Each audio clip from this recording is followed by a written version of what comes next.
가장 근본적인 논쟁으로 유전대 환경이 있습니다. 어느 편이 더 영향력이 있는가라는 논쟁인데 인간은 성장 과정에서 이런 영향은 물론 단계적 발전의 과정을 겪는다고 합니다.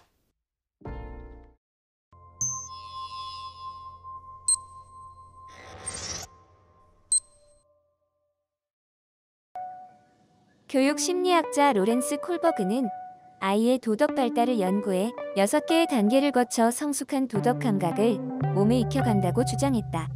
6개 단계 중 어떤 생각이 제일 올바른 것인가는 별도로 두고 아이의 연령에 따라 실제로 생각이 다르다고 하는 통계적 사실이 인간의 도덕적 발달의 본질을 나타내고 있는 것은 확실하다. 모두 올바른 일이란 무엇인가를 정해야 한 다음 항목을 유치한 도덕관에서 보다 성숙한 도덕관까지 순위를 매김해 보시오. A. 자신의 역할을 완수하고 타인을 신뢰하는 것.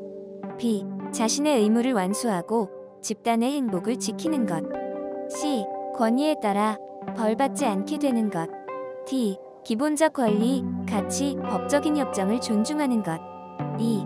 모든 인간이 따라야 할 일반 원리를 존중하는 것. F.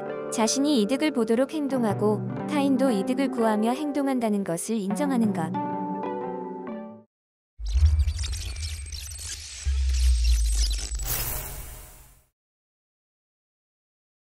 구체적에서 추상적으로 늘어놓으면 유치에서 성숙의 순서 매김을 할 수 있습니다.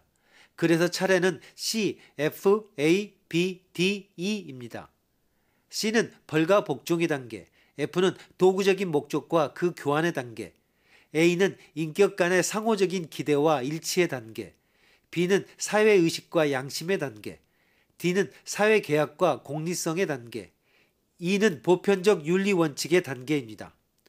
좀 더 분류하면 이렇게 됩니다. C는 사적인 단계, FA는 사적 관계의 단계, B는 사회 집단의 규칙의 단계, DE는 특정의 사회 집단을 넘어선 보편적 원리의 단계입니다. 전문의 6단계서를 형성하는 과정에서 콜버그는 여러 가지 연령의 아이를 면접해 도덕적 딜레마를 이야기한 후 아이들의 생각과 그 이유를 묻기 시작했습니다. 그 중에 가장 많이 알려져 있는 딜레마 이야기는 다음과 같은 것입니다.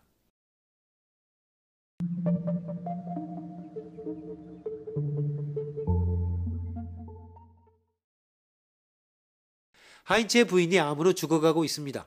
유일하게 살아날 희망은 어느 제약사가 발명한 약이었습니다. 약의 제조비는 $200인데 제작사는 $2000라고 하는 비싼 값으로 팔고 있습니다.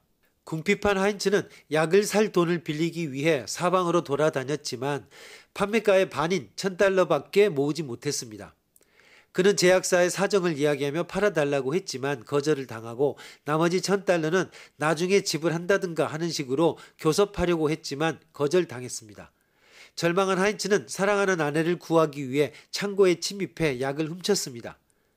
그리고 아이들에게 이런 질문을 했습니다. 하인츠가 약을 훔친 것은 바른 일이었을까? 잘못된 일이었을까? 왜 그렇게 생각합니까? 이 질문을 하니 사내아이와 여자아이의 대답 방법에 차이가 나는 경향이 있었습니다. 다음에 A, B 두 개의 대답은 11세의 아이들이 한 것입니다. 어느 쪽이 사내아이고 어느 쪽이 여자아이였을까?